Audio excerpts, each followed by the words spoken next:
Ammonia প্ল্যান্টের primary রিফর্মারের catalyst নষ্ট হয়ে যাওয়াতে প্রসেস প্ল্যান্টে সমস্যা হয়, এজন্য ক্যাটালিস্ট পরিবর্তনের সিদ্ধান্ত হয়। এই ক্যাটালিস্টের উপাদানের মধ্যে 90%ই হলো নিকেল। ক্যাটালিস্টগুলো প্রাইমারি রিফর্মারে মিথেন এবং স্টিমের রিয়াকশনে প্রভাবক হিসাবে কাজ করে। এর কার্যকারিতা হ্রাস পাওয়াতে এগুলো পরিবর্তনের সিদ্ধান্ত হয়। প্রাইমারি রিফর্মারের এই ক্যাটালিস্টগুলো বের করে সেখানে নতুন ক্যাটালিস্ট দিয়ে এগুলো সঠিকভাবে এর ভিতরে পজিশন মতো সেট হয়েছে কিনা তার জন্য ভাইব্রেটর ইউজ করা হয়। এই ভাইব্রেটরগুলো উপরের যে ফ্লেঞ্জ থাকে এই ফ্লেঞ্জের উপর বসিয়ে নিউমেটিক সাপ্লাই দিলে সেটা ভাইব্রেট করে এবং এই ক্যাটালিস্টগুলো এই পাইপের মধ্যে হোমোজিনাসলি ডিস্ট্রিবিউট হয়। প্রথমে পুরাতন ক্যাটালিস্টগুলো ভ্যাকুয়ামের সাহায্যে অর্থাৎ ভ্যাকুয়াম পাম্প ইউজ করে সেই ভ্যাকুয়াম পাইপলাইন এই পাইপের ভিতর ঢুকিয়ে সেই ভ্যাকুয়ামের সাহায্যে এই পুরাতন ক্যাটালিস্টগুলো বের করে ফেলা হয়। পুরাতন ক্যাটালিস্টগুলো বের করার পর নতুন ক্যাটালিস্ট এখানে ওয়েট করে এবং ভলিউম মেজারমেন্ট করে এর ভিতরে প্রবেশ করানো হয় এবং এগুলো প্রবেশ করানোর পরে বিভিন্নভাবে এর যে হাইট মেজার করা হয়, হাইট ঠিক থাকলে পরবর্তীতে এর উপরে ফ্লেঞ্জ দিয়ে এই ফ্লেঞ্জের উপরে ভাইব্রেটর বসিয়ে সেটা ভাইব্রেট করা হয়। প্রাইমারি রিফর্মারের এই ক্যাটালিস্ট পরিবর্তনে ব্যবহৃত ভাইব্রেশনের জন্য দুটি ভাইব্রেটর রয়েছে, নিউমেটিক ভাইব্রেটর।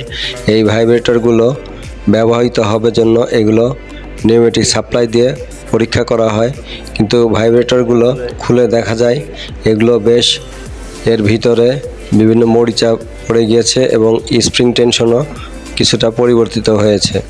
কাজেই এগুলো রিপেয়ারের চেষ্টা করা হয়। প্রথমত আমরা এগুলো খুলে এর ভিতরে যে স্প্রিং রয়েছে সেগুলো চেক করি এবং এর সাইডে যে রিলিজ পজিশন রয়েছে, রিলিজ পোর্ট, সেগুলো পরিষ্কার আছে কিনা সেগুলো চেক করি। এগুলো চেক করার পর মোটামুটি আমরা এয়ার সাপ্লাই দিয়ে দেখি যে এটা কাজ করে কিনা, কিন্তু নিউমেটিক এয়ার সাপ্লাই দেওয়ার পরে দেখা যায় এটি সঠিকভাবে কাজ করছে না। অর্থাৎ এর ভিতরে যে পিস্টনটা রয়েছে, পিস্টনটা এটা ফ্লাকচুয়েট করার কথা, কিন্তু আমরা পিস্টনটা এর ভিতরে দিয়ে তারপরে স্প্রিং দিয়ে এর যখন কভার লাগানো হয়, কভার লাগানোর পর এয়ার সাপ্লাই দেওয়ার পরে এটি দেখা যায় যে এয়ার রিলিজ হচ্ছে কিন্তু এর পিস্টন কোনো মুভমেন্ট হচ্ছে না।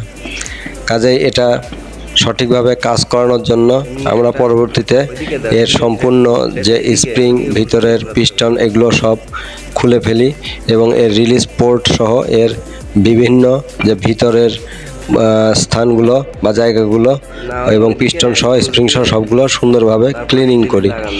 এগুলো বেশ কিছু সময় কেরোসিনের মধ্যে চুবিয়ে রাখা হয় এবং এগুলোর সুন্দরভাবে ক্লিনিং করার পর পরবর্তীতে আমরা আবার সেট করি। সেট করার পর এর পিস্টনের যে দুই পাশে লক ভালভ রয়েছে সেই ভালভগুলি এগুলো কিছুটা সেট করার প্রয়োজন হয়। এই সেট করার পরে এটি দেখা যায় যে কিছুটা কার্যকর হয়েছে। পরবর্তীতে আমরা আবার এগুলো ভালো মতো ক্লিনিং করে এর ভিতরে আমরা কিছুটা অয়েল দিয়ে, গ্রিস দিয়ে এগুলো আমরা সুন্দরভাবে স্মুথলি এটা আপ ডাউন করে কিনা, এর পিস্টনের ভিতরে প্লে করে কিনা সেটা চেক করি এবং এর যে রিলিজ পোর্টগুলো ক্লিন আছে কিনা সেগুলো আমরা চেক করি এবং এগুলো ক্লিন করি। সব কিছু কাজ করার পরে আমরা যখন এয়ার সাপ্লাইটা দেই, এয়ার সাপ্লাই কিছুটা কম বেশি তারতম্যের সাথে সাথে এর কিন্তু ফ্লাকচুয়েশনও কম বেশি হয়।